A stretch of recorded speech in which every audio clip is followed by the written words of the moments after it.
This video was recorded with the AverMedia Live Gamer Portable. Skip it up and that up. What's going on, ladies and gentlemen? Rich of Review Tech USA, and make sure you pick up the newest album from Turds of Misery.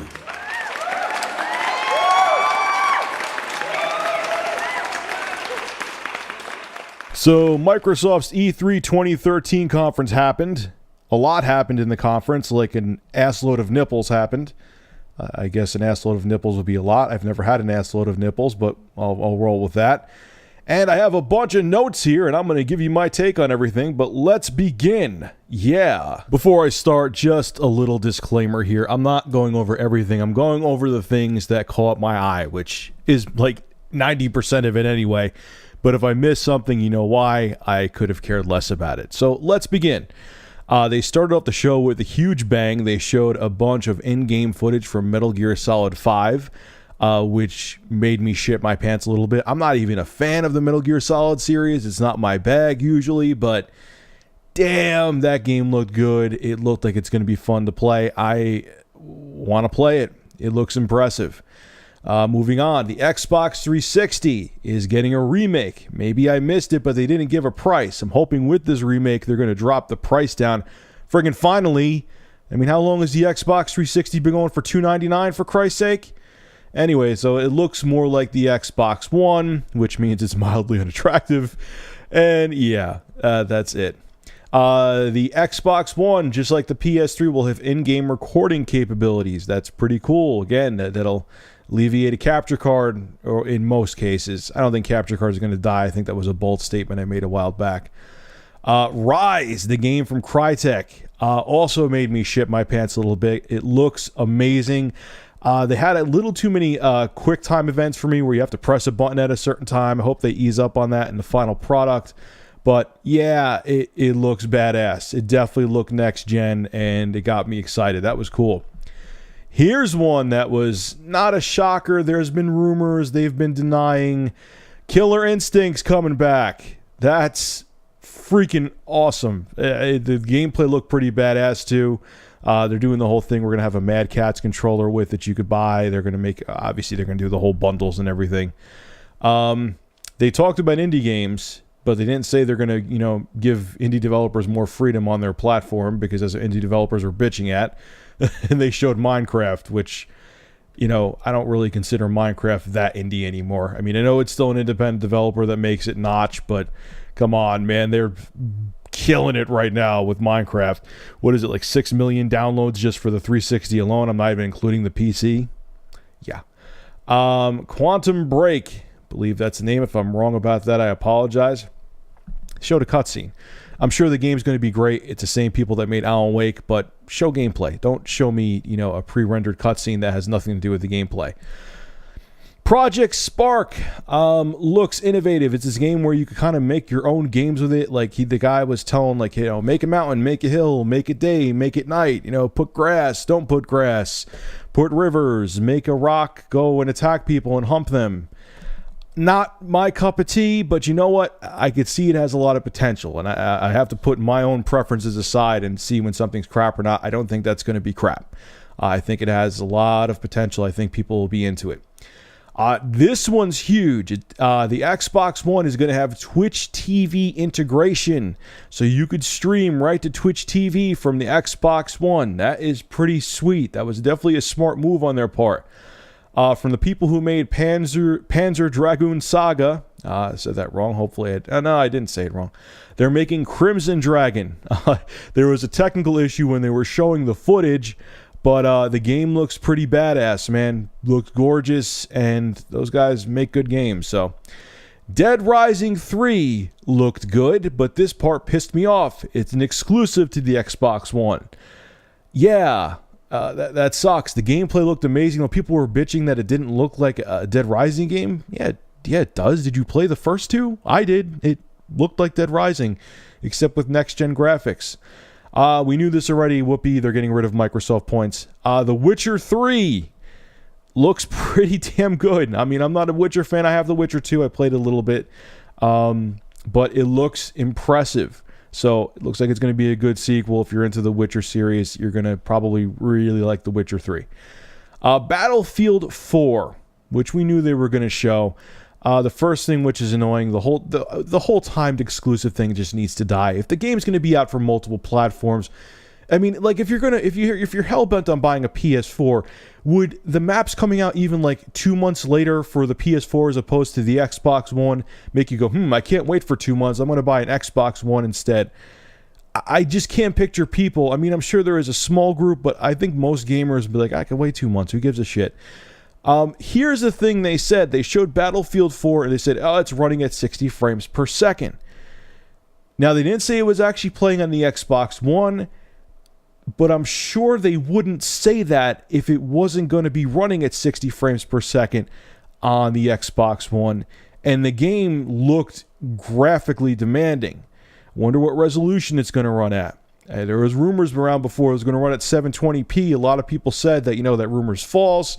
You don't know what you're talking about. But, that game, I mean, I know the Xbox One's a next-gen system, but, it's no $1,000 gaming PC. And, 60 frames per second at a native HD resolution with what was going on that screen, I don't know, man. That 720p, 60 frames per second may be true. There's this developer called Black Tusk. Microsoft purchased 5 new studios because they're really into making. They wanna really get a lot of exclusive IPs because, let's face it, this generation they didn't have that many.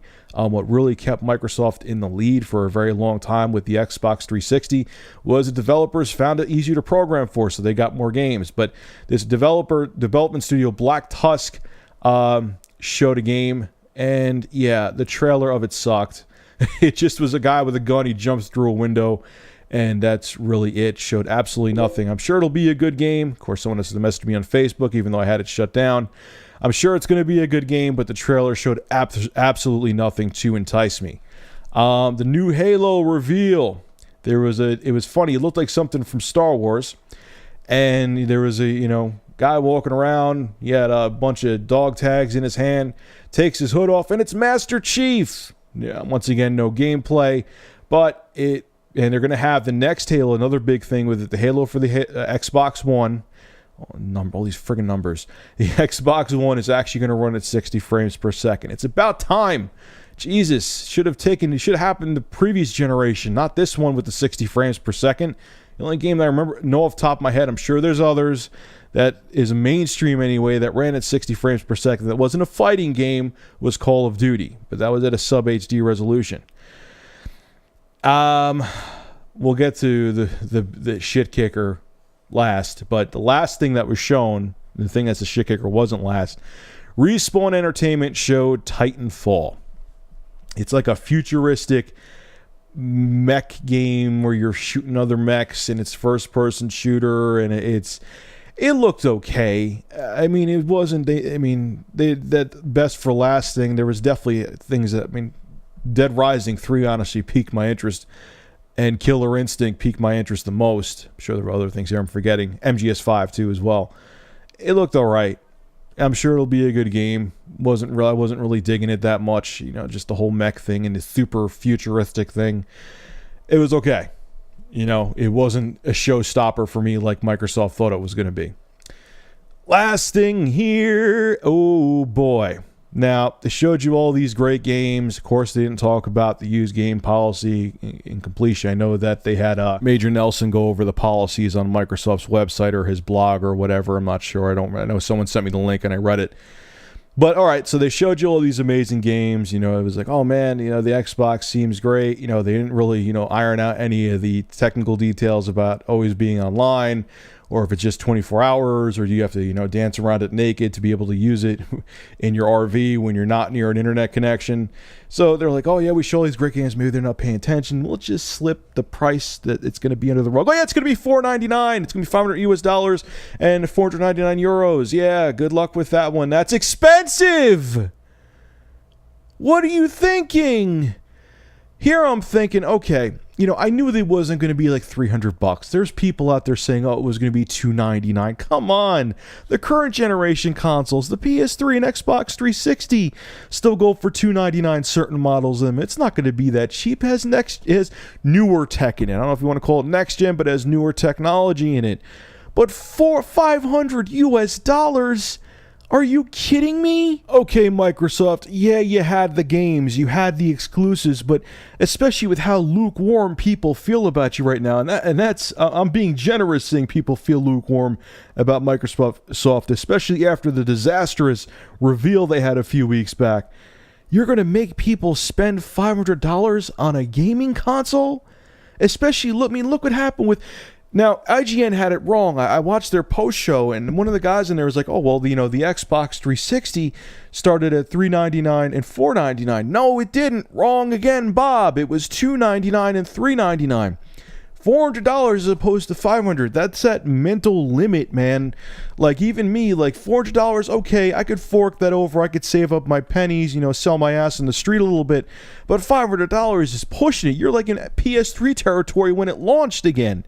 And then you had, okay, the $299 Xbox at the time had a wired controller, no hard drive. It was gimped, but it still got people in the door. And then you could kind of tell them, oh, you need this accessory, you need that accessory. I know how it works, but at least it was more enticing. $500, man, is, damn. And I know people are going to say to me, Rich, well, didn't you sell your other PC to buy a $450 video card?